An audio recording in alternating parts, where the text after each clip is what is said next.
आज हम कोशिका यानी सेल बायोलॉजी की दुनिया में हुई एक ऐसी जबरदस्त खोज के बारे में बात करेंगे जो बीमारियों से लड़ने का हमारा तरीका शायद हमेशा के लिए बदल दे। वैज्ञानिकों ने कुछ ऐसा खोजा है जिसे वो मौत के पदचिन्ह कह रहे हैं, और ये समझना हमारी सेहत के लिए क्या मायने रखता है। चलिए इसी की गहराई में उतरते हैं। कभी सोचा है कि हमारे शरीर के अंदर हर रोज हर एक दिन क्या होता है? असल में हमारे अरबों सेल्स यानी कोशिकाएं रोज मरती हैं। अब इतने बड़े पैमाने पे ये तो एक बहुत बड़े सफाई अभियान जैसा हुआ। तो सवाल ये उठता है कि हमारा शरीर इतनी बड़ी तादाद में इन मरी हुई कोशिकाओं को ढूंढता कैसे है और उन्हें हटाता कैसे है? ये एक बड़ी पहेली थी जिसका जवाब अब जाकर मिलना शुरू हुआ है। देखिए, अब तक हम यही मानते आए थे कि सेल्स का मरना एक रैंडम मतलब बेतरतीब सा प्रोसेस है, लेकिन ये नई खोज इस पूरी सोच को ही पलट देती है। अब पता चल रहा है कि ये कोई गड़बड़झाला नहीं है, बल्कि एक बहुत ही ऑर्गेनाइज्ड, एक व्यवस्थित प्रक्रिया है। असल में मरती हुई कोशिकाएं अपने पीछे कुछ सुराग छोड़कर जाती हैं। और यही सबसे अहम बात है। जब कोई सेल खत्म होता है तो वो बस हवा में गायब नहीं हो जाता।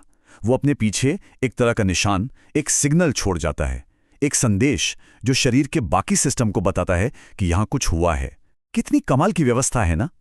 तो ये जो पदचिन्ह हैं, इनका एक साइंटिफिक नाम भी है, एपोईवी या एपोप्टोटिक एक्स्ट्रासेलुलर वेसिकल्स। ये असल में मरती हुई कोशिकाओं से निकले छोटे छोटे पैकेट हैं। इन्हें आप एक तरह का संदेशवाहक समझ सकते हैं, जो चिल्ला चिल्ला कर कहते हैं, यहां सफाई का काम है। तो ये पूरा सिस्टम काम कैसे करता है? सोचिए, ये हमारे घर की सफाई जैसा ही है, बस सेलुलर लेवल पर। जब एक सेल मरने लगता है तो वो अपने पीछे ये एपोवी छोड़ जाता है, ठीक वैसे ही जैसे हम घर का कचरा काले गार्बेज बैग में डालते हैं। और ये बैग हमारी इम्यून सेल्स के लिए एक सीधा साधा सिग्नल होते हैं, आओ और इस कचरे को यहां से ले जाओ। और इस कमाल के काम का श्रेय जाता है स्टेफनी रेशल्ड और प्रोफेसर इवान पून को। उनकी टीम ने एक खोज की है और उनका यह रिसर्च नेचर कम्युनिकेशंस जैसे बड़े और प्रतिष्ठित जर्नल में पब्लिश हुआ है, जो बताता है कि ये कितनी अहम खोज है। यहां तक तो सब बहुत अच्छा लग रहा है ना? शरीर की एक बेहतरीन सफाई व्यवस्था। लेकिन कहानी में एक ट्विस्ट है। इस जबरदस्त सिस्टम का एक डार्क साइड, एक स्याह पहलू भी है, जहां इसका गलत इस्तेमाल भी हो सकता है। और कौन करता है इस सिस्टम का गलत इस्तेमाल? हमारे सबसे पुराने दुश्मनों में से एक, वायरस। इन्फ्लुएंजा जैसे वायरस शरीर के इस कचरा निपटाने वाली व्यवस्था को अपना पर्सनल टैक्सी सिस्टम बना लेते हैं। मतलब हमारी ही व्यवस्था हमारे ही खिलाफ इस्तेमाल होती है। ये बिल्कुल एक ट्रोजन हॉर्स की तरह काम करता है। इन्फ्लुएंजा वायरस इन कचरा बैग्स के अंदर जाके छिप जाता है। अब हमारी इम्यून सेल तो बस सफाई करने आती है, उसे तो ये सिर्फ कचरा ही लगता है। वो उस बैग को निगल लेती है और अनजाने में वायरस को शरीर में और फैलने का मौका दे देती है, जिससे वो नए स्वस्थ सेल्स को भी इन्फेक्ट कर देता है। तो जब ये सफाई का सिस्टम हैक हो जाता है या ठीक से काम नहीं करता, तो नतीजे गंभीर होते हैं। वायरस शरीर में और गहराई तक फैल जाते हैं। मरी हुई कोशिकाएं जमा होने लगती हैं, जिससे शरीर में सूजन यानी इन्फ्लेमेशन होती है। और तो और इससे लूपस जैसी ऑटो इम्यून बीमारियां भी बढ़ सकती हैं, जिसमें हमारा शरीर खुद पर ही हमला करने लगता है। लेकिन कहते हैं ना, हर चुनौती अपने साथ एक अवसर भी लाती है। इस प्रक्रिया को समझने से अब बीमारियों से लड़ने के लिए बिल्कुल नए रास्ते खुल रहे हैं। चलिए देखते हैं कि भविष्य में इलाज के लिए इसके क्या मायने हो सकते हैं।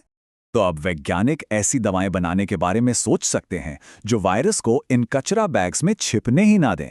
इससे लूपस जैसी बीमारियों के लिए भी बेहतर इलाज मिल सकता है, जहां मरी हुई कोशिकाओं की सफाई एक बड़ी समस्या है। कुल मिलाकर हम अपनी इम्यून सिस्टम को बीमारियों से लड़ने के लिए और भी स्मार्ट बना सकते हैं। तो इस सारी बातचीत का सबसे बड़ा सार क्या है? वो ये है कि सेल का मरना सिर्फ एक अंत नहीं है, ये एक एक्टिव बायोलॉजिकल प्रोसेस है, एक ऐसी प्रक्रिया जो हमारी सेहत और बीमारियों के फैलने के तरीके पर बहुत गहरा असर डालती है। ये हमारी सोच में एक बहुत बड़ा बदलाव है। और ये खोज हमें एक बहुत बड़े सवाल पर लाकर छोड़ देती है।